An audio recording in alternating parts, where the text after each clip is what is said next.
Hi hello friends, welcome to Spardha Karnataka academy Shivamogga.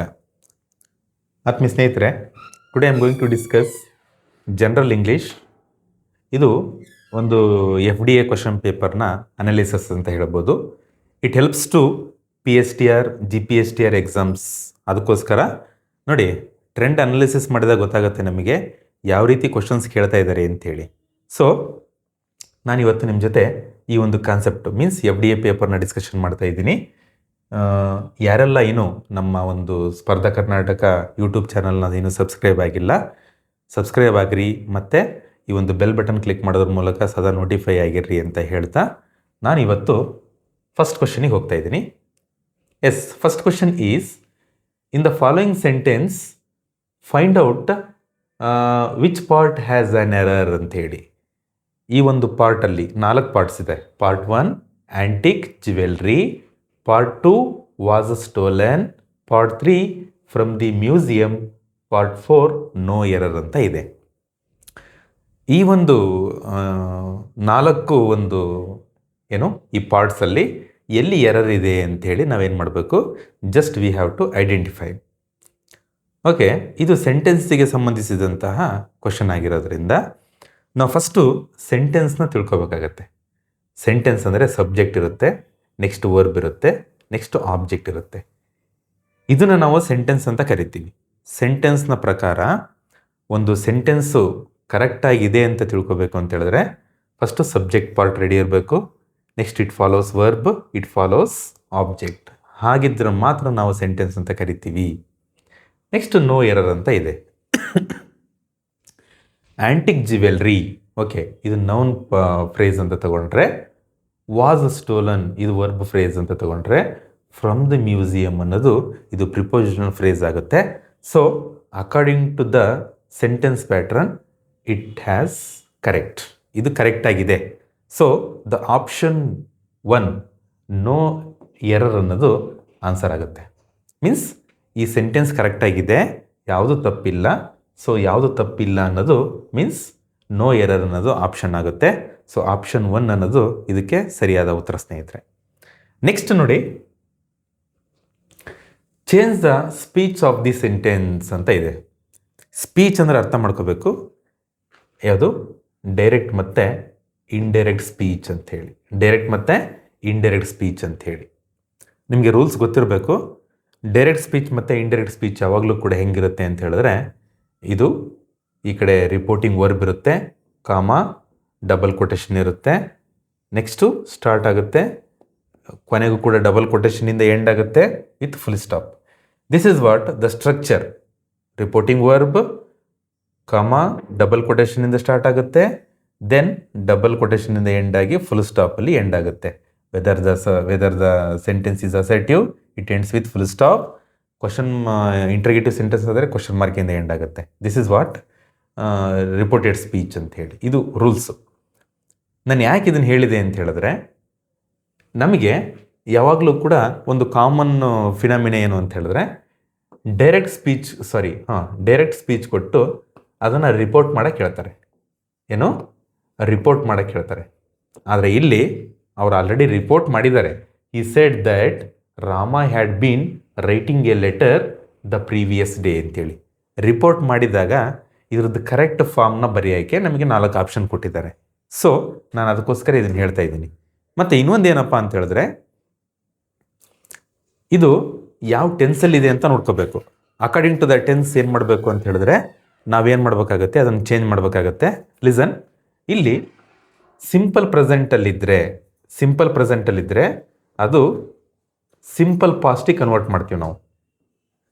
Direct ಸ್ಪೀಚಲ್ಲಿ simple ಪ್ರೆಸೆಂಟಲ್ಲಿದ್ದರೆ, indirect ಸ್ಪೀಚಲ್ಲಿ ಅದು simple ಪಾಸ್ಟಿಗೆ convert ಆಗುತ್ತೆ ಅಲ್ವಾ.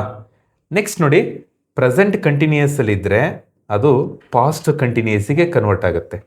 Past ಕಂಟಿನ್ಯೂಯಸ್ಸಿಗೆ ಒಂದು ಇಂಡೈರೆಕ್ಟ್ ಸ್ಪೀಚು ಕನ್ವರ್ಟ್ ಮಾಡ್ತೀವಿ. ಪಾಸ್ಟ್ ಕಂಟಿನ್ಯೂಯಸ್ಸಲ್ಲಿದ್ದಾಗ ಪಾಸ್ಟ್ ಪರ್ಫೆಕ್ಟ್ ಟೆನ್ಸಿಗೆ ನಾವೇನು ಮಾಡ್ತೀವಿ, ಕನ್ವರ್ಟ್ ಮಾಡ್ತೀವಿ. ಈ ರೀತಿ ರೂಲ್ಸ್ ಇರೋದ್ರಿಂದ ಇಲ್ಲಿ ಆಲ್ರೆಡಿ ಇಂಡೈರೆಕ್ಟಲ್ಲಿದೆ, ಅದು ಇಂಡೈರೆಕ್ಟ್ ಸ್ಪೀಚಲ್ಲಿದೆ.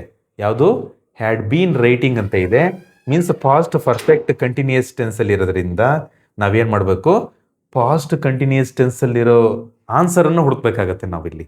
ಯಾವ ಆನ್ಸರ್ನ ಹುಡುಕ್ಬೇಕು? ಪಾಸ್ಟ್ ಕಂಟಿನ್ಯೂಸ್ ಟೆನ್ಸಲ್ಲಿರೋ ಆನ್ಸರ್ನ ಹುಡುಕ್ಬೇಕು. ಸೊ ಇವಾಗ ನೋಡೋಣ ಪಾಸ್ಟ್ ಕಂಟಿನ್ಯೂಸಲ್ಲಿ ಯಾವಿದಾವೆ ಅಂತೇಳಿ. ಹ್ಯಾಡ್ ಇದೆ, ಹ್ಯಾಡ್ ಬರೋದೇ ಇಲ್ಲ. ಈಸ್ ಇದೆ, ಈಸು ಬರಲ್ಲ. ವಾಸ್ ಇದೆ, ವಾಸ್ ರಿಟರ್ನ್ ಅಲ್ಲ, ರೈಟಿಂಗ್ ಇರಬೇಕು, ಯಾಕೆಂದರೆ ಕಂಟಿನ್ಯೂಸ್ ಟೆನ್ಸಲ್ಲಿ. ಸೊ ಆಪ್ಷನ್ 1 ಅನ್ನೋದು ಕರೆಕ್ಟ್ ಆನ್ಸರ್ ಆಗುತ್ತೆ. ನೋಡಿ, he said Rama was writing a letter yesterday. According to the pattern ನಾವು ಇವಾಗ ಒಂದೊಂದೇ ಚೆಕ್ ಮಾಡ್ಕೊತ ಹೋಗೋಣ ಸರಿ ಇದೆಯಾ ಅಂತೇಳಿ. ಇದು ಅಸರ್ಟಿವ್ ಸೆಂಟೆನ್ಸ್ ಆಗಿರೋದ್ರಿಂದ ಇಲ್ಲಿ ದಟ್ ಅನ್ನು ಲಿಂಕಿಂಗ್ ವರ್ಡ್ ಆಡ್ ಮಾಡಬೇಕು. ದಟ್ ಅಂದರೆ ಏನು? ಹಿ ಸೆಡ್ ದಟ್, ಅವನು ಏನಂತ, ಅಂತ ಅಂತ ಬರುತ್ತೆ. ದಟ್ ಅಂದರೆ ಏನು? ಅಂತ ಅಂತ ಏನಂತ ಹೇಳಿದ ಅಂದರೆ Rama had been writing a letter the previous day. The previous day ಬರಬೇಕು ಅಂದರೆ ಅಲ್ಲಿ ಎಸ್ಟರ್ಡೇ ಇರಬೇಕು. ಪ್ರೀವಿಯಸ್ ಡೇ ಅಂತ ನಾವು ಇಂಡೈರೆಕ್ಟ್ ಸ್ಪೀಚಲ್ಲಿ ಬರಿತೀವಿ ಅಂತ ಹೇಳಿದ್ರೆ ಡೈರೆಕ್ಟ್ ಸ್ಪೀಚಲ್ಲಿ ಎಸ್ಟರ್ಡೇ ಇರಬೇಕು. ಸೊ ಇದಿದೆ, ಅರ್ಥ ಆಗ್ತಿದೆಯಾ? ನೆಕ್ಸ್ಟ್ ನೋಡಿ, ವಾಸ್ ರೈಟಿಂಗ್ ಇದ್ದಿದ್ದು ಹ್ಯಾಡ್ ಬೀನ್ ರೈಟಿಂಗ್ ಆಗುತ್ತೆ. ಸೊ ಇದನ್ನು ಕೂಡ ನಾವು ಏನು ಮಾಡಿದ್ದೀವಿ? ಚೇಂಜ್ ಮಾಡಿದ್ದೀವಿ. ಎಸ್ಟರ್ಡೇ ಇದ್ದಿದ್ದು ದ ಪ್ರೀವಿಯಸ್ ಡೇ ಆಗುತ್ತೆ.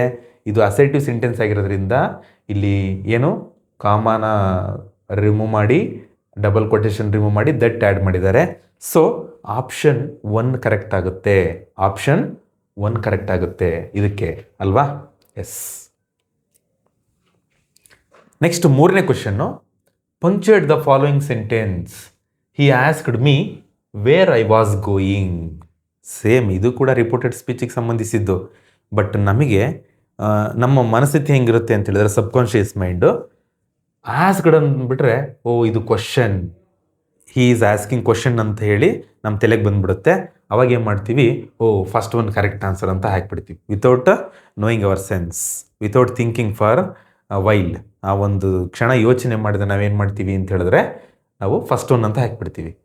ಆದರೆ ನೀವು ತಿಳ್ಕೊಳ್ಳಿ, ಇದು ಕೂಡ ಇಂಡೈರೆಕ್ಟ್ ಸ್ಪೀಚಲ್ಲಿದೆ. ಡೈರೆಕ್ಟ್ ಸ್ಪೀಚಲ್ಲಿದ್ದರೆ ಇದು ಓಕೆ. ಇಂಡೈರೆಕ್ಟ್ ಸ್ಪೀಚಲ್ಲಿ ಇರೋದ್ರಿಂದ ನಾವು ಇದನ್ನು ಇಂಡೈರೆಕ್ಟಲ್ಲಿ he asked me where I was going, full stop ಇರಬೇಕು. ಸೊ ಆಪ್ಷನ್ ಯಾವುದು? ಆಪ್ಷನ್ 4 ಕರೆಕ್ಟ್ ಆಗುತ್ತೆ. ಅರ್ಥ ಆಗ್ತಿದೆಯಾ? ಓಕೆ.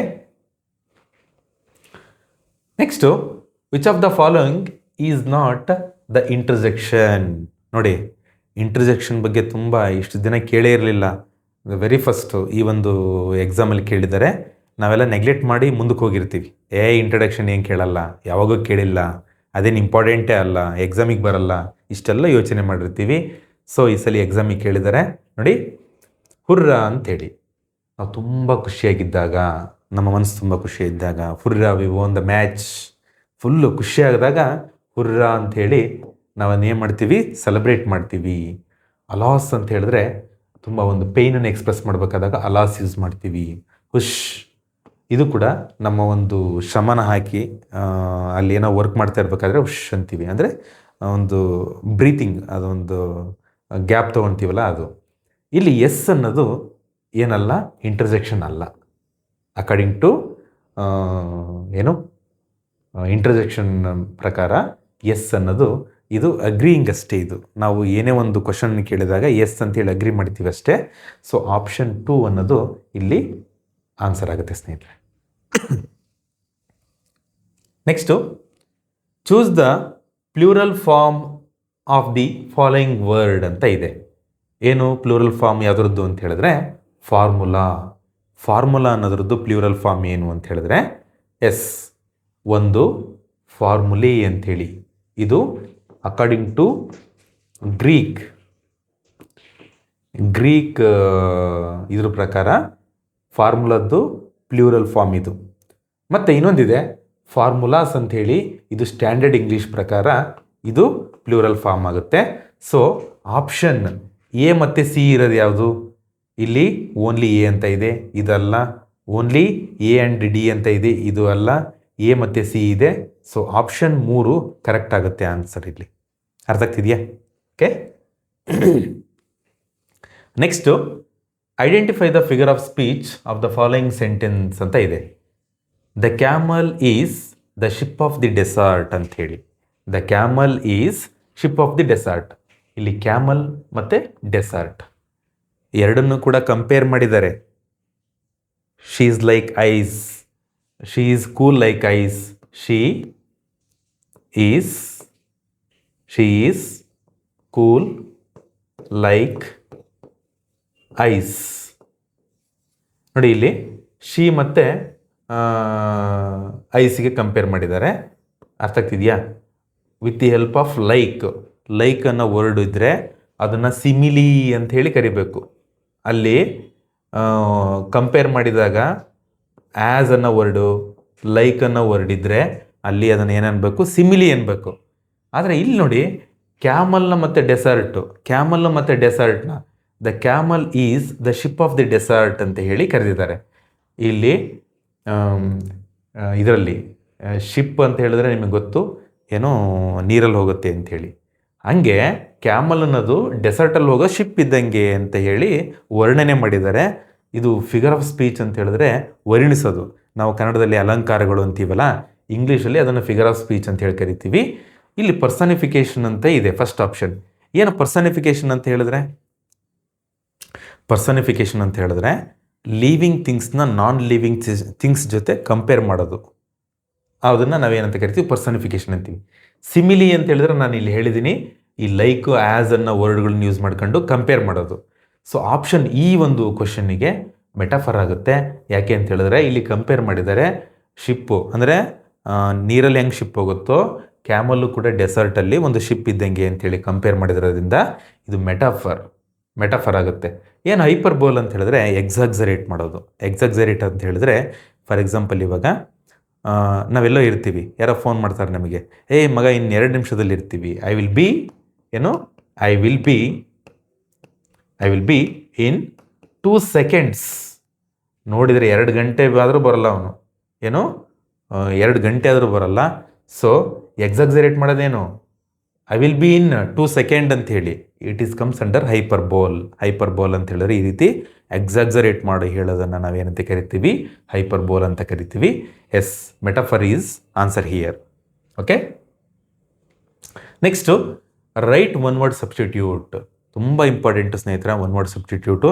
ಅದರಲ್ಲೂ ನಮ್ಮ ಎಕ್ಸಾಮ್ಗಳಲ್ಲಿ ನಾನು ನೋಡಿರೋ ಪ್ರಕಾರ ಈ ಓಮ್ನಿ ಅನ್ನೋವು ಭಾಳ ಬರ್ತವೆ. ಓಮ್ನಿ ಅಂದರೆ ಸರ್ವ ಅಂಥೇಳಿ, ಎಲ್ಲ ಕಡೆ ಇರೋದಕ್ಕೆ ಸರ್ವ ಅಂಥೇಳಿ ಕರಿತೀವಿ. Yes, one who is all powerful. ಒಬ್ಬ ವ್ಯಕ್ತಿ ಎಲ್ಲ ಶಕ್ತಿನ ಅವನಲ್ಲೇ ಇಟ್ಕೊಂಡ ಅಂತ ಹೇಳಿದ್ರೆ ಅವನನ್ನು ಏನಂತ ಕರಿತೀವಿ ಅನ್ನೋದು ಕ್ವಶನ್. ಓಕೆ, 4 ಆಪ್ಷನ್ನ ನೋಡಿದಾಗ ನಾವು ಯಾಕೆ ಓಮ್ನಿ ಪೊಟೆಂಟ್ ಅಂತ ಹೇಳಿದ್ರೆ ಸರ್ವಶಕ್ತ. ಓಮ್ನಿಸೆಂಟ್ ಅಂತ ಹೇಳಿದ್ರೆ ಸರ್ವಜ್ಞ ಅಂತೇಳಿ, ಎಲ್ಲವನ್ನ ತಿಳ್ಕೊಂಡವನು ಅಂಥೇಳಿ. ನೆಕ್ಸ್ಟು ಓಮ್ನಿ ಪ್ರೆಸೆಂಟ್ ಅಂತ ಹೇಳಿದ್ರೆ ಸರ್ವವ್ಯಾಪಿ ಅಂತೇಳಿ. ಇನ್ವಿನ್ಸಿಬಲ್ ಅಂತ ಹೇಳಿದ್ರೆ ಇದು ಈ ರೀತಿ ಕಣ್ಣಿಗೆ ಕಾಣದೇ ಇರೋದು ಅಂಥೇಳಿ. ಇಲ್ಲಿ ಅಕಾರ್ಡಿಂಗ್ ಟು ದ ಕ್ವಶನ್ ಒಂದೇದು ಆನ್ಸರ್ ಕರೆಕ್ಟ್ ಆಗುತ್ತೆ, ಸರ್ವಶಕ್ತ ಅಂಥೇಳಿ. ಯಾಕೆ? One who is all powerful, ಎಲ್ಲ ಶಕ್ತಿನೂ ಅವನಲ್ಲಿ ಇಟ್ಕೊಂಡವನ್ನ ನಾವೇನಂತ ಕರಿತೀವಿ? ಓಮ್ನಿ ಪೊಟೆಂಟ್ ಅಂತೇಳಿ ಕರಿತೀವಿ. ಅರ್ಥ ಆಗ್ತಿದೆಯಲ್ವಾ? ಎಸ್. ನೆಕ್ಸ್ಟ್ ನೋಡಿ, fill in the blank with the right word ಅಂತ ಹೇಳಿ ಇದೆ. ಎಸ್, ಈ ಒಂದು ಕ್ವಶನಿಗೆ ಈ 4 ಆಪ್ಷನ್ ಕೂಡ ಅಲ್ಲ. ಯಾಕೆ ಅಂತ ಹೇಳಿದ್ರೆ ಇದು ಒಂದು ಸ್ಟಾರ್ ನಮಗೆ ಎಕ್ಸ್ಟ್ರಾ ಮಾರ್ಕ್ ಬರುತ್ತೆ ಇಲ್ಲಿ. He works in a hand ಅಂತ ಆಗಬೇಕಾಗಿತ್ತು. ಅದು ಮೋಸ್ಟ್ಲಿ ಪ್ರಿಂಟ್ ಮಿಸ್ಟೇಕ್ ಇರ್ಬೋದು. ಹ್ಯಾಂಡ್ಲೂಮ್ ಇಂಡಸ್ಟ್ರಿ ಕೈಮಗ್ಗದ ಒಂದು ಇಂಡಸ್ಟ್ರಿಯಲ್ಲಿ ವರ್ಕ್ ಮಾಡ್ತಾನೆ ಅಂಥೇಳಿ. ಹೇರಲ್ಲ. ಸೊ ಹ್ಯಾಂಡ್ಲೂಮ್ ಇಂಡಸ್ಟ್ರಿ ಅನ್ನೋದು ಕರೆಕ್ಟ್ ಆನ್ಸರ್ ಆಗುತ್ತೆ ಸ್ನೇಹಿತರೆ. Okay, again we got one reported ಸ್ಪೀಚಿಂದು ಇನ್ನೊಂದು ಕ್ವಶನ್ ಬಂತು ನಮಗೆ. ನೋಡಿರಿ, ಆ್ಯಕ್ಟಿವೈಸ್ ಇಲ್ಲ, ಪ್ಯಾಸಿವೈಸ್ ಇಲ್ಲ, ರಿಪೋರ್ಟೆಡ್ ಸ್ಪೀಚ್ ಬಗ್ಗೆ ಜಾಸ್ತಿ ಕ್ವಶನ್ಸನ್ನು ಕೇಳ್ತಾ ಇದ್ದಾರೆ. Choose the most appropriate form of reported speech ಅಂತ ಇದೆ. She said, I have been waiting for 2 hours and I can't stay longer. ಇದನ್ನು ನಾನು ಮಾಡ್ತೀನಿ, ಆಮೇಲೆ ಆಪ್ಷನ್ ನೋಡೋಣ. ಇವಾಗ ನೋಡಿ, ಈ ಒಂದು ಸೆಂಟೆನ್ಸು ಶಿ ಸೆಡ್ ದಟ್ ಈ ಕಾಮ ರಿಮೂವ್ ಮಾಡಬೇಕು, ಈ ಡಬಲ್ ಕೊಟೇಶನ್ ರಿಮೂವ್ ಮಾಡಬೇಕು, ದಟ್ ಅನ್ನೋದನ್ನು ಆ್ಯಡ್ ಮಾಡಬೇಕು. ಐ ಅಂತ ಇದೆ ಅಲ್ವಾ, ಶಿ ಮಾಡಬೇಕು. ಯಾಕೆ ಅವಳು ಹೇಳ್ತಾ ಇರೋದ್ರಿಂದ ಐ ಜಾಗದಾಗೆ ಶಿ ಇದೆ, ಇಲ್ಲಿ ಹ್ಯಾವ್ ಬೀನ್ ಇದೆ, ಇದನ್ನು ಹ್ಯಾವ್ ಬೀನ್ ಇದನ್ನು ಹ್ಯಾಡ್ ಬೀನ್ ಮಾಡ್ತೀನಿ. ಏನು ಮಾಡ್ತೀನಿ? ಹ್ಯಾಡ್ ಬೀನ್ ಮಾಡ್ತೀನಿ. ಯಾಕೆ ಅಂತ ಹೇಳಿದ್ರೆ ಇದು ಪ್ರೆಸೆಂಟ್ ಪರ್ಫೆಕ್ಟ್ ಕಂಟಿನ್ಯೂಸ್ ಟೆನ್ಸಲ್ಲಿದೆ, ನಾವು ಪಾಸ್ಟ್ ಪರ್ಫೆಕ್ಟ್ ಕಂಟಿನ್ಯೂಸ್ ಟೆನ್ಸಿಗೆ ಮಾಡ್ಬೇಕು ಅದನ್ನ. She had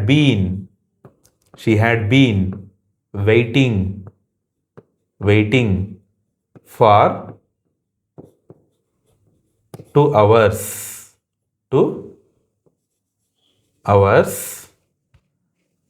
She had been waiting for 2 hours. Next ಏನು ಮಾಡಬೇಕು? S, 2 hours. ಆ್ಯಂಡ್ ಮತ್ತೆ ಇನ್ನೊಂದು ಸೆಂಟೆನ್ಸ್ ಇದೆ, 2 ಸೆಂಟೆನ್ಸ್ ಇದೆ. ಇಲ್ಲಿವರೆಗೂ ಒಂದು ಸೆಂಟೆನ್ಸ್ ಆಯಿತು, ಇಲ್ಲಿವರೆಗೂ ಒಂದು ಸೆಂಟೆನ್ಸ್ ಆಯಿತು. ನೆಕ್ಸ್ಟ್ ಇಲ್ಲಿಂದ ಇನ್ನೊಂದು ಸೆಂಟೆನ್ಸ್ ಇದೆ. ಮತ್ತೆ ಆ್ಯಂಡ್ ದಟ್ ಆ್ಯಡ್ ಮಾಡಬೇಕು. ಯಾಕೆಂದರೆ ದಟ್ ಅಂತ ಹೇಳಿದ್ರೆ ನಿಮ್ಗೆ ಗೊತ್ತು ಲಿಂಕಿಂಗ್ ವರ್ಡ್ ಅಂತೇಳಿ. ಮತ್ತೇನು ಅಂತ ಹೇಳಿದ್ರೆ ಶಿ ಕಾಂಟ್ ಇದ್ದಿದ್ದು ಶಿ ಕುಡ್ ಆಗುತ್ತೆ, she could not stay any longer ಆಗುತ್ತೆ. ಸೊ ಈ ಆಪ್ಷನ್ ನೋಡೋಣ ಇವಾಗ. ಯಾವುದು? ಹ್ಯಾಡ್ ಬೀನ್ ಇದೆ, ಇಲ್ಲಿ ಹ್ಯಾಸ್ ಬೀನ್ ಇದೆ, ಬರಲ್ಲ. ಇಲ್ಲಿ ವಾಸ್ ವೇಟಿಂಗ್ ಇದೆ, ಬರಲ್ಲ. ಇಲ್ಲಿ ಹ್ಯಾಡ್ ಬೀನ್ ವೇಟಿಂಗ್ ಇದೆ. ಸೊ 1, 2ರಲ್ಲಿ ನಮಗೇನಾಗಬೇಕು ಅಂತ ಹೇಳಿದ್ರೆ ಕನ್ಫ್ಯೂಷನ್ ಇದೆ. ಇಲ್ಲಿ ಏನಪ್ಪ ಅಂತ ಹೇಳಿದ್ರೆ 1 ಮತ್ತು 2ರಲ್ಲಿ 1ನೇದು ವೇಟೆಡ್ ಇದೆ, ಇಲ್ಲಿ ವೇಟಿಂಗ್ ಇರಬೇಕು. ಸೊ ಇಲ್ಲಿ ವೇಟಿಂಗ್ ಇದೆ. ಸೊ ಆಪ್ಷನ್ ಸಿ ಅನ್ನೋದು ಕರೆಕ್ಟ್ ಆಗುತ್ತೆ ಸ್ನೇಹಿತರೆ. ಈ ರೀತಿ ನಾವೇನು ಮಾಡಬೇಕು ಅಂತ ಹೇಳಿದ್ರೆ ಜಡ್ಜ್ ಮಾಡಬೇಕು. ಅರ್ಥ ಆಗ್ತಿದೆಯಾ? ಓಕೆ, ನೆಕ್ಸ್ಟ್ ನೋಡಿ, identify the tense of the following sentence ಅಂತ ಇದೆ. Students had been playing hockey in the playground ಅಂತ ಇದೆ. ಹ್ಯಾಡ್ ಬೀನ್ ಪ್ಲೇಯಿಂಗ್ ಅಂತ ಹೇಳಿದ್ರೆ past perfect continuous tense. So I will go through 4th option. ನಾನು 4th ಆಪ್ಷನಿಗೆ ಹೋಗ್ತೀನಿ. ಯಾಕೆ ಅಂತ ಹೇಳಿದ್ರೆ according to the sentence pattern past perfect continuous ಇದಕ್ಕೆ ಆನ್ಸರ್ ಆಗುತ್ತೆ. Next, complete the following sentence by using the correct tense form ಅಂತ ಇದೆ. ರೀತಾ ಇಲ್ಲಿ ಒಂದು ಬ್ಲ್ಯಾಂಕ್ ಬರಬೇಕು, ನಾನು ಬರಿತೀನಿ ಈ ಕಡೆ ನೋಡಿ. Rita dash the Taj Mahal last year. Okay, ಯಾವ ಟೆನ್ಸ್ ಬರುತ್ತೆ ಅಂತೇಳಿ. ಲಾಸ್ಟ್ ಇಯರ್ ಅಂತ ಒಂದು ಕೀವರ್ಡ್ ಇದೆ ಇಲ್ಲಿ, ನಿಮಗೆ ಗೊತ್ತಿದೆ. ಲಾಸ್ಟ್ ಇಯರ್ ಅನ್ನೋದು ಕೀವರ್ಡ್ ಇದೆ. ಲಾಸ್ಟ್ ಇಯರ್ ಅಂತ ಇದ್ದಾಗ ನೋಡಿ, ಇಲ್ಲಿ ಹ್ಯಾವ್ ಬರಲ್ಲ. ಯಾಕೆಂದರೆ ಲಾಸ್ಟ್ ಇಯರ್ ಅಂತ ಇದ್ದಾಗ ಹ್ಯಾಸ್ ಬರಲ್ಲ, ಹ್ಯಾಡ್ ಬೀನ್ ಬರಲ್ಲ. ಸೊ ಆಪ್ಷನ್ 2 ಅನ್ನೋದು ಕರೆಕ್ಟ್ ಆಗುತ್ತೆ. Rita had visited Rita had visited the Taj Mahal last year ಅಂಥೇಳಿ, ಅವಳು ವಿಸಿಟ್ ಮಾಡಿದ್ಲು ಅಂಥೇಳಿ. ನೆಕ್ಸ್ಟ್ ನೋಡಿ, choose the correct question tag ಅಂಥೇಳಿ. ಓಕೆ, ನಿಮಗೊಂದು ರೂಲ್ಸ್ ಹೇಳ್ತೀನಿ. ಯಾಕೆ ಅಂತ ಹೇಳಿದ್ರೆ ಇಲ್ಲಿ ವರ್ಡ್ ಇದೆ, ನೆವರ್ ಅನ್ನೋ ವರ್ಡ್ ಇದೆ. ಒಂದು ಸೆಂಟೆನ್ಸಲ್ಲಿ ನೆವರ್ ಆಗಿರ್ಬೋದು, ನೆವರು, ಸ್ಕೇರ್ಸ್ಲಿ, ಹಾರ್ಡ್ಲಿ, ಮತ್ತು seldom,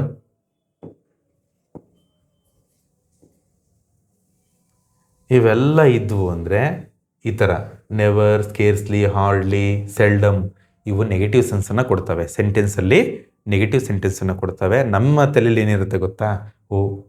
he never turns up for the meetings ಅಂತ ಇದೆ. ನಾಟ್ ಇಲ್ಲ, ಹಾಕ್ರಿ ಇಲ್ಲಿ ಏನೋ ಡಸಂಟ್ ಹಿ ಹಾಕ್ರಿ ಅಂತ ಬಿಡ್ತೀವಿ. ಆದರೂ ತಪ್ಪು. ಯಾಕೆ ಅಂತ ಹೇಳಿದ್ರೆ ನೆವರನ್ನು ನೆಗೆಟಿವ್ ಅಂದರೆ ನೆಗೆಟಿವ್ ಸೆನ್ಸನ್ನು ಕೊಡ್ತಿರೋದ್ರಿಂದ according to the question tag rules ಏನು ಹೇಳ್ತಾ ಗೊತ್ತಾ? ಸೆಂಟೆನ್ಸು ಪಾಸಿಟಿವ್ ಇದ್ದರೆ ನೆಗೆಟಿವ್ ಟ್ಯಾಗನ್ನು ಹಾಕಬೇಕು, ನೆಗೆಟಿವ್ ಸೆಂಟೆನ್ಸ್ ಇದ್ದರೆ ಪಾಸಿಟಿವ್ ಟ್ಯಾಗನ್ನು ಹಾಕಬೇಕು ಅನ್ನೋದು. ಇದು ನೆಗೆಟಿವ್ ಸೆಂಟೆನ್ಸ್ ಇದೆ, ನಾವು ಡಸಂಟ್ ಹಾಕಿದರೆ ಆನ್ಸರ್ ತಪ್ಪಾಗಲ್ವಾ? ಸೊ ಡಸ್ ಹಿ ಅನ್ನೋದು ಕರೆಕ್ಟ್ ಆಗುತ್ತೆ ಆನ್ಸರ್. ಯಾಕೆ ಡಸ್ ಹಿ ಬಂತು ಅಂದರೆ ನಾನು ಹೇಳಿದ್ದೀನಿ, ಟರ್ನ್ಸ್ ಅನ್ನೋದನ್ನು ನಾವೇನು ಮಾಡ್ಕೋಬೇಕು? ಬಿಡ್ಸ್ ಬರ್ಕೋಬೇಕು. ಡಸ್ ಪ್ಲಸ್ ಟರ್ನ್ ಅಂತ ಮಾಡ್ಕೋಬೇಕು. ಡಸ್ ಪ್ಲಸ್ ಟರ್ನ್ ಇದ್ದಿದ್ದು ಅವಾಗ ಏನಾಗುತ್ತೆ, ಡಸ್ ಹೀ ಆಗುತ್ತೆ. ಅರ್ಥ ಆಗ್ತಿದೆಯಾ? ನೋಡಿ, he never turns up for the meeting ಅನ್ನೋದು ಡಸ್ ಹೀ ಅನ್ನೋ ಆನ್ಸರ್ ಬರುತ್ತೆ ಸ್ನೇಹಿತರೆ.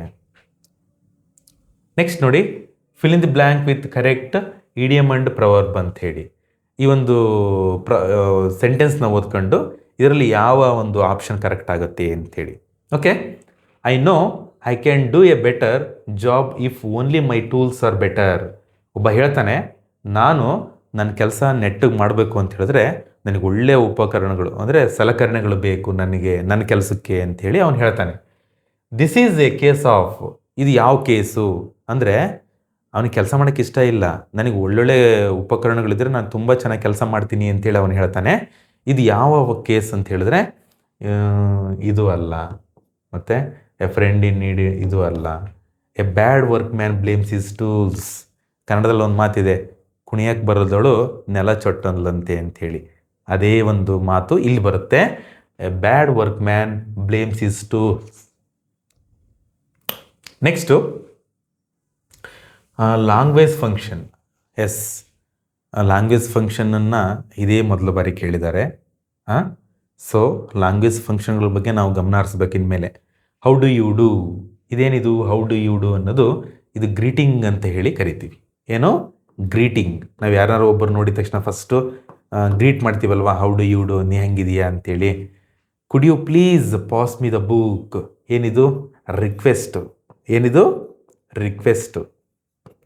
Next you look beautiful in these new clothes ಅನ್ನೋದು ಕಾಂಪ್ಲಿಮೆಂಟ್. ಇದು ನೀ ಡ್ರೆಸ್ಸಲ್ಲಿ ತುಂಬ ಚೆನ್ನಾಗಿ ಕಾಣ್ತೀಯ ಅನ್ನೋದೇನಿದು ಕಾಂಪ್ಲಿಮೆಂಟ್. ಕಾಂಪ್ಲಿಮೆಂಟ್ ಇದು. ಮೀಟ್ ಮೈ ಫ್ರೆಂಡ್ ರತನ್, ಇದನ್ನು ಇಂಟ್ರಡಕ್ಷನ್. ಇದು ನನ್ನ ಫ್ರೆಂಡು ರತನ್ ಅಂಥೇಳಿ ಇಂಟ್ರಡಕ್ಷನ್ ಇದು. ಸೊ ಇಲ್ಲಿ ಅರ್ಥ ಆಯ್ತು ಇವಾಗ ನಿಮಗೆ. ಒಂದನೇದಕ್ಕೆ ಗ್ರೀಟಿಂಗ್ ಅಂತ ಬಂದರೆ ಎಗೆ 2 ಎಲ್ಲಿದೆ? ಎಗೆ 2 2 ಇದೆ, 2 ಹತ್ರ ಇದೆ. ಸೊ ಇನ್ನೊಂದು ನೋಡೋಣ, ಬಿಗೆ ರಿಕ್ವೆಸ್ಟ್ ಅಂತ ಇದೆ, ಬಿಗೆ 4, ಬಿಗೆ 4 2 ಹತ್ರನೂ ಇದೆ. ಸಾರಿ, ಇಲ್ಲಿದೆ ಅಲ್ವಾ? ಆಪ್ಷನ್ 2 ಅನ್ನೋದು ಕರೆಕ್ಟ್ ಆನ್ಸರ್ ಆಗುತ್ತೆ ಸ್ನೇಹಿತರೆ. ಸೊ ಗ್ರೀಟಿಂಗ್ಸ್ ಮೀನ್ ಲ್ಯಾಂಗ್ವೇಜ್ ಫಂಕ್ಷನ್ಗಳ ಮೇಲೆ ನಾವು ಫೋಕಸ್ ಮಾಡಬೇಕು. Okay, choose the correct answer. When the bull ran dash me I jumped dash the fence ಅಂತ ಇದೆ ನೋಡಿ. ಇಲ್ಲಿ ಬಿಸೈಡ್ ಅಂದರೆ ಪಕ್ಕ. ಬಿಸೈಡ್ ಅಂದ್ರೇನು? ಬೈ ದ ಸೈಡ್, ಪಕ್ಕ ಅಂಥೇಳಿ. ಇನ್ನಂದರೆ ಒಳಗೆ ಅಂಥೇಳಿ. ಟುವರ್ಡ್ಸ್ ಅಂತ 2 ಹತ್ರ ಇದೆ. ಅಂದರೆ when the bull ran towards, ನನ್ನ ಕಡೆಗೆ. ಟುವರ್ಡ್ಸ್ ಅಂತ ಹೇಳಿದ್ರೆ ನನ್ನ ಕಡೆಗೆ, 2 ಹತ್ರ ಇದೆ. ಸೊ ಇವೆರಡು ಅಲ್ಲ, ನಾವು ಇದನ್ನು ಈಸಿಯಾಗಿ ತೆಗೆದುಬಿಡ್ಬೋದು. ಟುವರ್ಡ್ಸ್ ಅಂದರೆ ನನ್ನ ಕಡೆಗೆ, 2 ಆಪ್ಷನ್ ಇದೆ ನೋಡೋಣ. Towards me I jumped beside the fence. ಬೇಲಿ ಪಕ್ಕ ಹಾರಿದೆ ಅಲ್ಲ, ಬೇಲಿ ಮೇಲೆ ಹಾರಿದೆ, ಓವರ್. ಸೊ ಆಪ್ಷನ್ 3 ಕರೆಕ್ಟ್ ಆಗುತ್ತೆ. ಟುವರ್ಡ್ಸ್ ಮೀ ನೋಡಿ, when the bull ran towards me I jumped over the fence. ಅರ್ಥ ಆಗ್ತಿದೆಯಲ್ವಾ? ಈ ರೀತಿ ನಾವೇನು ಮಾಡಬೇಕು, ಎಕ್ಸ್ಪ್ಲೇನ್ ಮಾಡ್ತಾ ಹೋಗಬೇಕು. Next, choose the correct answer. That has to be the dash film I have seen ಅಂತ ಇದೆ. ಇದು ಡಿಗ್ರೀಸ್ ಆಫ್ ಕಂಪ್ಯಾರಿಸನ್ಗೆ ಸಂಬಂಧಿಸಿದಂತಹ ಕ್ವಶನ್ ಆಗುತ್ತೆ. ಡಿಗ್ರೀಸ್ ಆಫ್ ಕಂಪ್ಯಾರಿಸನ್ ಯಾಕೆ ನೋಡಿ, ದಾ ಬಂದಿದೆ ಇಲ್ಲಿ. ಇಂಟ್ರೆಸ್ಟಿಂಗ್ ಅಲ್ಲ, ಇದು ಪಾಸಿಟಿವ್ ಡಿಗ್ರಿಲಿ ಬರುತ್ತೆ. ಮೋರು ಕಾಂಪೇರಿಟಿವ್ ಡಿಗ್ರಿಲಿ ಬರುತ್ತೆ. Next much interesting, most interesting. Much interesting ಬರಲ್ಲ, ಮೋಸ್ಟ್ ಇಂಟ್ರೆಸ್ಟಿಂಗ್. ಯಾಕೆ?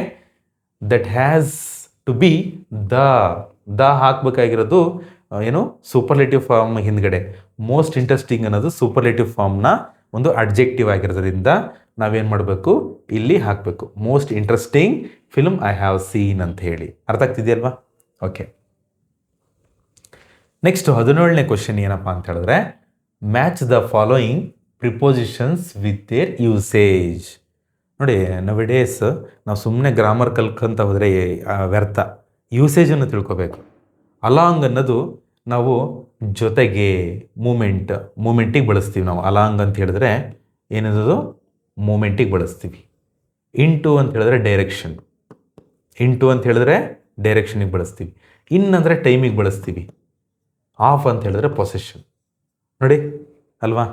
ಹೂಸ್ ದಿಸ್ ಪೆನ್ ಅಂತ ಕೇಳಿದ್ರೆ ಆಫ್ ರಾಮ, ರಾಮನ್ ಪೆನ್ ಇದು, ಆಫ್ ರಾಮ, ಪೊಸೆಷನ್, ಅದು ಪೊಸೆಷನ್ ತಿಳಿಸ್ತಾ ಇದೆ. ಸೊ ಈ ರೀತಿ ನಾವು ಮಾಡ್ಕೊಂಡಾಗ ಅಲಾಂಗ್ ಎಗೆ 4, ಎಲ್ಲಿದೆ ಎಗೆ 4. ಸೊ ಆಪ್ಷನ್ 2 ಉಲ್ಟಾ ಪಲ್ಟಾ ಆಗಿದೆ. ಎಸ್, ಆಪ್ಷನ್ 2 ಅನ್ನೋದು ಕರೆಕ್ಟ್ ಆನ್ಸರ್ ಆಗುತ್ತೆ ಸ್ನೇಹಿತರೆ. Okay, next punctuate the following sentence with appropriate punctuation marks. ನೋಡಿ, ಪಂಕ್ಚುಯೇಷನ್ ಮಾರ್ಕ್ಸ್ ಬಗ್ಗೆ ಮತ್ತೆ ಕ್ವಶನ್ಸ್ ಬರ್ತಾ ಇದ್ದಾವೆ ಇಲ್ಲಿ. ಎಸ್, ನಾನು ನಿಮಗೆ ಹೇಳಿದ್ದೀನಿ, ಬೆಕಾನ್ ನಾನು ಹಾಕ್ತೀನಿ. Bacon says, reading makes a full man, writing an exact man, speaking a ready man ಅಂತ ಹೇಳಿ ಹೇಳ್ತಾನೆ. ನೋಡಿ, ಕಾಮ ಬಂದಿದೆ, ಸಿಂಗಲ್ ಕೊಟೇಶನ್, ಇಲ್ಲಿ ಕಾಮ ಇದೆ, ಇಲ್ಲೂ ಕಾಮ ಇದೆ, ಇಲ್ಲಿ ಸಿಂಗಲ್ ಕೊಟೇಶನ್ ಇದೆ. ಇದು ಎಲ್ಲಿದೆ ಈ ಥರ ಅಂಥೇಳಿ ನೋಡೋಣ. ಇವಾಗ ಇಲ್ಲಿ ಮೇಲಿದಿಲ್ಲ, ಇಲ್ಲಿ ಡಬಲ್ ಕೊಟೇಶನ್ ಇದೆ, ಇಲ್ಲೂ ಡಬಲ್ ಕೊಟೇಶನ್ ಇದೆ. ಸೊ ನೋಡಿ, Bacon says reading makes a full man, writing an exact man, speaking a ready man ಅಂತ ಹೇಳಿ ಇಲ್ಲಿ ಹೇಳಿದ್ದಾರೆ. ಸೊ ಆಪ್ಷನ್ ಯಾವುದು? ಸೆಕೆಂಡ್ ಆಪ್ಷನ್ ಕರೆಕ್ಟ್ ಆಗುತ್ತೆ ಸ್ನೇಹಿತರೆ. Second option is correct here. Okay, next identify the figure of speech. ನೋಡಿ, ಎರಡನೇ question ಇದು. ಫಿಗರ್ ಆಫ್ ಸ್ಪೀಚ್ ಬಗ್ಗೆ ಕೇಳ್ತಾ ಇದ್ದಾರೆ, ಪಂಕ್ಚುಯೇಷನ್ಸ್ ಬಗ್ಗೆ ಕೇಳ್ತಾ ಇದ್ದಾರೆ. So be aware of these. Yes, listen. ಯಾವುದು? ಡೆತ್ ಬಿ ನಾಟ್ ಪ್ರೌಡ್ ಅಂತ ಹೇಳಿ ನಾನು ನಿಮಗೆ ಹೇಳಿದ್ದೀನಿ ಪರ್ಸನಿಫಿಕೇಶನ್ ಬಗ್ಗೆ. ಡೆತ್ ಅನ್ನೋದು living things, non living things. Proud ಅನ್ನೋದು ಲಿವಿಂಗ್ ಥಿಂಗ್ಸು. ಸಿಮಿಲಿ ಆಗೋಕ್ಕೆ ಚಾನ್ಸೇ ಇಲ್ಲ. ಇದು ಮೆಟಫರ್ ಅಲ್ವೇ ಅಲ್ಲ, ಆಕ್ಸಿಮೋರನ್ ಅಲ್ವೇ ಅಲ್ಲ. This is ಪರ್ಸನಿಫಿಕೇಶನ್. ಪರ್ಸನಿಫಿಕೇಶನ್ ಅಂತ ಹೇಳಿದ್ರೆ ಲಿವಿಂಗ್ ಥಿಂಗ್ಸನ್ನ ನಾನ್ ಲಿವಿಂಗ್ ಥಿಂಗ್ಸ್ ಜೊತೆ ಕಂಪೇರ್ ಮಾಡಿ ಹೇಳೋದ್ರಿಂದ ಇದನ್ನು ನಾವೇನಂತ ಕರಿತೀವಿ? ಈ ಒಂದು ವರ್ಡ್ ಮೀನ್ಸ್ ಈ ಒಂದು ಸೆಂಟೆನ್ಸನ್ನು ಪರ್ಸನಿಫಿಕೇಶನ್ ಅಂತ ಹೇಳಿ ಕರಿತೀವಿ. ಓಕೆ, ನೆಕ್ಸ್ಟ್ ಪ್ರಿಫಿಕ್ಸ್ ಸಫಿಕ್ಸ್ ಅಂತ ನಮಗೆ ಗೊತ್ತಿದೆ. ಪ್ರಿಫಿಕ್ಸ್ ಮತ್ತು ಸಫಿಕ್ಸ್ ಅಂತೇಳಿ. ಪ್ರಿಫಿಕ್ಸ್ ಸಫಿಕ್ಸಲ್ಲಿ ಒಂದು ಬೇಸಿಕ್ ಫಾರ್ಮುಲಾ ಇದೆ. ಏನಪ್ಪ ಅಂತ ಹೇಳಿದ್ರೆ, ಈಗ ಹ್ಯಾಪಿ ಅನ್ನೋ ಒಂದು ವರ್ಡ್ ಇದೆ. ಈ ಹ್ಯಾಪಿ ಅನ್ನೋ ಒಂದು ವರ್ಡಿಗೆ ನಾವೇನು ಮಾಡ್ತೀವಿ? ಇದು ಬೇಸ್ ವರ್ಡ್ ಅಂತ ಹೇಳಿ ಕರಿತೀವಿ. ಇದನ್ನು ಬೇಸ್ ವರ್ಡ್ ಅಂತ ಕರಿತೀವಿ. ಇದನ್ನು ಪ್ರೀಫೇಸ್ ಅಂತ ಕರಿತೀನಿ. ಇದನ್ನು ಸರ್ಫೇಸ್ ಅಂತ ಕರಿತೀನಿ. Add to the base word of prefix ಮುಂದ್ಗಡೆ ನಾವು ಏನಾದರೂ ಆ್ಯಡ್ ಮಾಡಿದ್ವಿ ಅಂದರೆ ಅದನ್ನು ಪ್ರಿಫಿಕ್ಸ್ ಅಂತ ಕರಿದ್ವಿ. ಸರ್ಫೇಸ್ ಹ್ಯಾಪಿಲಿ ಅಥವಾ ಹ್ಯಾಪಿನೆಸ್. ನೋಡಿ, ಲೀ ಅಂತ ಬಂದರೆ, ನೆಸ್ ಅಂತ ಬಂದರೆ ಅದನ್ನು ಸಫಿಕ್ಸ್, ಆದರೆ ಹಿಂದ್ಗಡೆ ಬಂದರೆ ಪ್ರಿಫಿಕ್ಸ್. ಅರ್ಥ ಆಗ್ತಿದೆಯಾ? ಓಕೆ, ಅದೇ ರೀತಿ ಕ್ವಶನ್ ಇದು. ಲಾಕ್ ಅನ್ನೋದು ಬೇಸ್ ವರ್ಡ್, ಆದರೆ ಹಿಂದ್ಗಡೆ ಅನ್ ಬಂದಿದೆ. ಓಕೆ, ಇದು ಕರೆಕ್ಟ್ ಇದೆ. ಡರ್ ಅನ್ನೋದು ಇಲ್ಲ, ಈ ವರ್ಡೇ ಇಲ್ಲ. ಡರ್ ಅನ್ನೋ ವರ್ಡ್ ಇಲ್ಲ ಇಂಗ್ಲೀಷಲ್ಲಿ, ಅದ್ರ ಹಿಂದ್ಗಡೆ ಇದು ಬರಲ್ಲ. ಸೊ ಇದು ಒಂದೇ ವರ್ಡು. ಎಥಿಕಲ್ ಅನ್ನೋದು ವರ್ಡ್ ಇದೆ, ಇದು ಬೇಸ್ ವರ್ಡು. ಈ ಬೇಸ್ ವರ್ಡಿಗೆ ಅನ್ ಬಂದಿದೆ, ಅನ್ಎಥಿಕಲ್. ಡೂ ಅನ್ನೋದು ವರ್ಡ್ ಇದೆ, ಬೇಸ್ ವರ್ಡು, ಅದ್ರ ಹಿಂದ್ಗಡೆ ಅನ್ ಬಂದಿದೆ. ಸೊ ಅನ್ಡೂ ಅಂತೇಳಿ. According to the question, in which of the following words the letters un is not a prefix? ಯಾವುದು ಪ್ರಿಫಿಕ್ಸ್ ಅಲ್ಲ ಅಂತ ಹೇಳಿದ್ರೆ ಅಂಡರ್ ಅನ್ನೋದು ಪ್ರಿಫಿಕ್ಸ್ ಅಲ್ಲ. ಯಾಕೆ? ಅಂಡರ್ ಅನ್ನೋದು ಒಂದು ವರ್ಡ್. ಅವೆಲ್ಲ ನೋಡಿ, ಲಾಕ್ ಅಂತ ಹೇಳಿ, ಲಾಕ್ ಬೇಸ್ ವರ್ಡು, ಅದಕ್ಕೆ ಅನ್ ಸೇರಿ ಅನ್ಲಾಕ್ ಆಯಿತು, ಪ್ರಿಫಿಕ್ಸ್. ಎಥಿಕಲ್ ಅನ್ನೋದು ಬೇಸ್ ವರ್ಡು, ಅದಕ್ಕೆ ಅನ್ ಸೇರಿ ಅನ್ಎಥಿಕಲ್ ಆಯಿತು, ಅದು ಪ್ರಿಫಿಕ್ಸ್. ಡೂ ಅನ್ನೋದು ಬೇಸ್ ವರ್ಡು, ಅದಕ್ಕೆ ಅನ್ ಸೇರಿ ಅಂಡು ಆಯಿತು. So that is what prefix ಅಂತ ಹೇಳಿ ಕರಿತೀವಿ. Under is answer here. ಇದು ಆನ್ಸರ್ ಅಲ್ಲ. Next, which of the following alternatives makes the correct use of articles ಅಂತ ಇದೆ. ನೀವು ಆರ್ಟಿಕಲ್ ಬಗ್ಗೆ ತಿಳ್ಕೊಂಡ್ರೆ ಗೊತ್ತಾಗತ್ತೆ. ಇಲ್ಲಿ ನೋಡ, 4 ಸೆಂಟೆನ್ಸ್ ಓದ್ತೀನಿ, ಯಾವುದು ಕರೆಕ್ಟ್ ಅಂತ ಹೇಳಿ ಕಮೆಂಟ್ ಬಾಕ್ಸಲ್ಲಿ ಹಾಕಿ. Mahesh sells milk 50 rupees a litre. Mahesh sells milk 50 rupees the litre. Mahesh sells milk 50 rupees an litre. Mahesh sells milk 50 rupees litre ಅಂತ ಇದೆ. ಆ್ಯನ್ ಲೀಟರ್ ಅಂತ ಬರೆಯೋಕ್ಕೆ ಆಗಲ್ಲ, ಇಲ್ಲಿ ಕಾನ್ಸನೆಂಟ್ ಸೌಂಡ್ ಇದೆ, ಆ್ಯನ್ ಬರಲ್ಲ. ದ ಲೀಟರ್ ಅಂತ ಬರೆಯೋಕ್ಕಾಗಲ್ಲ, ಬರೀ ಲೀಟರ್ ಬರೆಯೋಕ್ಕಾಗಲ್ಲ. So option A 1 correct. ಯಾಕೆ ಅಂತ ಹೇಳಿದ್ರೆ, ಮಹೇಶ ಹಾಲನ್ನು ಮಾರ್ತಾನೆ 50 ರೂಪಾಯಿಗೆ 1 ಲೀಟ್ರ್ ಹಂಗೆ, 50 ರೂಪಾಯಿಗೆ 1 ಲೀಟ್ರ್ ಹಂಗೆ ಅವ್ನು ಹಾಲು ಮಾರ್ತಾನೆ ಅಂಥೇಳಿ ಆನ್ಸರ್ ಇಲ್ಲಿ. So next fill in the blanks with suitable article.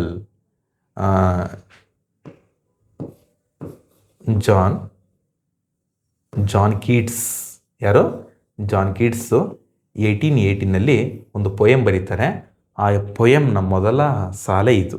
First line of the poem is dash thing of beauty is dash joy for ever ಅಂತ ಇದೆ. ಅರ್ಥ ಆಗ್ತಿದೆಯಾ? ಸೊ ಕೆಲವೊಂದು ಕೋಟ್ಸ್ಗಳನ್ನು, ಕೆಲವೊಂದು ಈ ಥರ ಹೇಳಿಕೆಗಳನ್ನು ನಾವು ಕೆಲವೊಂದು ಕಡೆ ಬರೆದಿಟ್ಕೋಬೇಕು.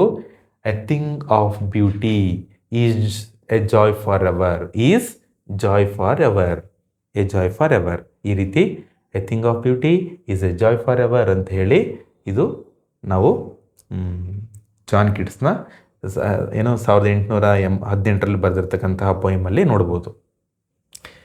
ಇದಾಗಿತ್ತು ಇವತ್ತಿನ ಕ್ಲಾಸಸ್ಸು. ನಿಮಗೆ ಏನೇ ಡೌಟ್ಸ್ ಇದ್ದರೂ ಕೂಡ ಈ ಎಲ್ಲ ಕಾನ್ಸೆಪ್ಟ್ಗಳಲ್ಲಿ ಕಮೆಂಟ್ ಮಾಡಿ, ನಾನು ನಿಮ್ಮ ಜೊತೆ ಸದಾ ಇರ್ತೀನಿ ಅಂತ ಹೇಳ್ತಾ, ನಮಸ್ತೆ ಸ್ನೇಹಿತರೆ.